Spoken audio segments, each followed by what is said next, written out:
Hi, Tyler. President Zelenskyy is trying to maintain global awareness of exactly what is happening inside his country as the war with Russia appears poised to enter its second year. He's previously made impassioned pleas for the war to end by winter, and increasingly progressive Democrats, public figures like Elon Musk, are trying to advise him on how he should end it. So today I asked President Zelenskyy directly how he sees it playing out.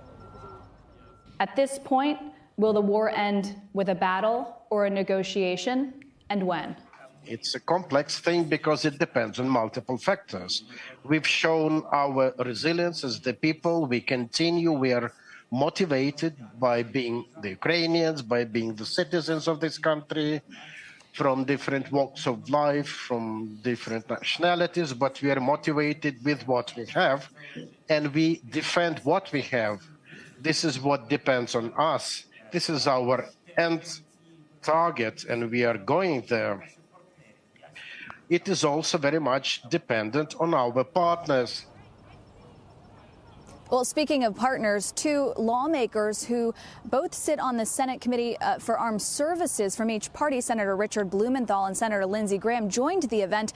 And Senator Graham called for another aid package to be passed before any new Congress is seated that includes both military and economic aid. Senator Blumenthal said he would support such a package and even suggested that the U.S. should redirect Patriot missile systems that were previously sent to Saudi Arabia to Ukraine instead. To that, President Zelenskyy said that he would welcome that. And he said that with a laugh. But he said that what the country needs most in any next package is aerial defense system. He says that's what will allow Ukrainian civilians to come back home to the country, will allow people to attend school and university and go back to work. And he said that was the biggest priority from day one, and it remains the biggest priority today. He was also asked by a Ukrainian student in the audience what the rebuilding process looks like, and he says it's going to depend on future generations. Guys, back to you. So, Kayla, let me ask, when he says aerial defense, obviously you can define that in many ways. The Patriot missiles are a form of aerial defense.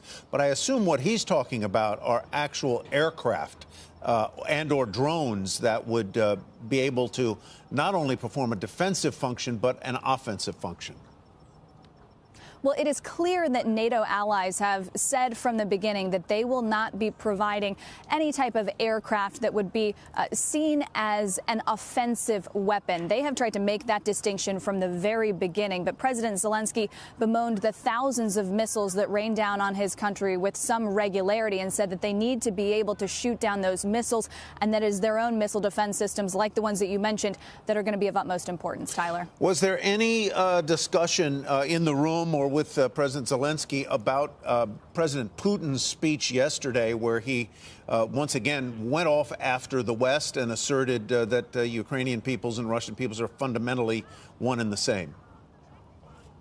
Well, Tyler, that speech came up in one of the questions, and while President Zelenskyy didn't address that specifically, I did ask him about Mr. Putin, because Zelenskyy has made comments about what a course of negotiation would look like, and has said that he would not be willing at this point to negotiate directly with Vladimir Putin. He would negotiate through some other channels, but that so far, he does not know what that looks like. So I asked him, is he calling for regime change? Does he think that the West should be trying to remove Mr. Putin? And he wouldn't say yes, but he did say that it is increasingly difficult to know which directives and which words are coming from Mr. Putin directly and which are coming from his surrogates or his directives. But certainly he seems frustrated with the process and appeared to feel that the negotiations were not going in a productive manner.